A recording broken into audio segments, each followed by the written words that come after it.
Hello and welcome to Seriatim Facts. John Wick. Chapter 4's story does not end when the credits start rolling, as a John Wick 4 post-credits scene teases what's next for the franchise. There is a John Wick Chapter 4 post-credits scene that teases the continuation of a major storyline. The fourth John Wick movie follows Keanu Reeves' assassin as he goes to war with the High Table in a final attempt to become free from this dangerous world. John Wick 4 puts John on a globe, trotting mission to kill everyone associated with the High Table who could have some power over him and his life. This means encountering some old friends on his path to challenging the Marquis Vincent de Gramont, Bill Skarsgård, to a duel which will either end with his freedom from the assassin world or John Wick's death.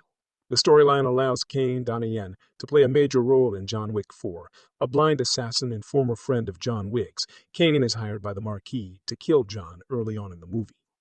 This leads to repeated encounters between the characters. Donnie Yen's character is selected to be the Marquis' nominee to fight in his place once John issues the duel. He does help make sure Keanu Reeves' character makes it to the duel location and earns his freedom by shooting Wick twice. While this would seemingly give Caine a happy ending after John Wick 4's ending, a post-credits scene surprisingly continues his story. Is Caine dead in John Wick 4's post-credits scene? The John Wick 4 post-credits scene teases Caine's potential death. After gaining his freedom from the High Table after the duel, Caine is shown walking with flowers as he goes to reunite with his daughter. The happy scene takes a turn when a hooded figure begins walking toward him. The John Wick 4 post-credits scene shows Akira, Rina Sawayama, approaching Caine, and she pulls out a knife as she gets close. A cut to black happens before the scene can reveal if Caine dies at Akira's hands, though, leaving their fates left for another movie to answer. The teased confrontation between Akira and Caine comes as she seeks to fulfill her promise from earlier in the movie. Caine kills her father and the Osaka Continental manager Koji, Hiroyuki Sanada, because he is protecting John Wick. Koji's death leads Akira to meet up with John again and tell him that either he needs to kill Caine or she will.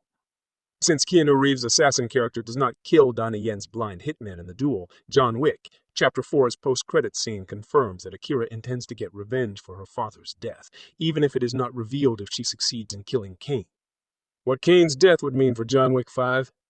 Caine's death could be a big deal for a potential John Wick 5. Despite how determined he was in hunting John, the franchise's lead assassin still played a part in making sure that Caine got his freedom. It indicates some level of forgiveness and understanding on John's part about Caine's circumstances and desire to be reunited with his daughter. Akira killing Caine in John Wick 4's post-credits scene could then be quite upsetting for John if John Wick 5 ever happened. That would potentially mean John Wick 5 could see John Wick and Akira become enemies, especially if she blames him for her father's death. The answer to if Caine dies in John Wick 4's post-credits scene might not have to wait until John Wick 5 to come. The end credits sequence indicates that an Akira and Caine spin-off movie could happen and show what happens between them. The John Wick franchise is already expanding with its first spin-off movie, Ballerina, starring Ana de Armas, so one centered around Akira and Caine that builds on John Wick Chapter 4's final tease could be coming too.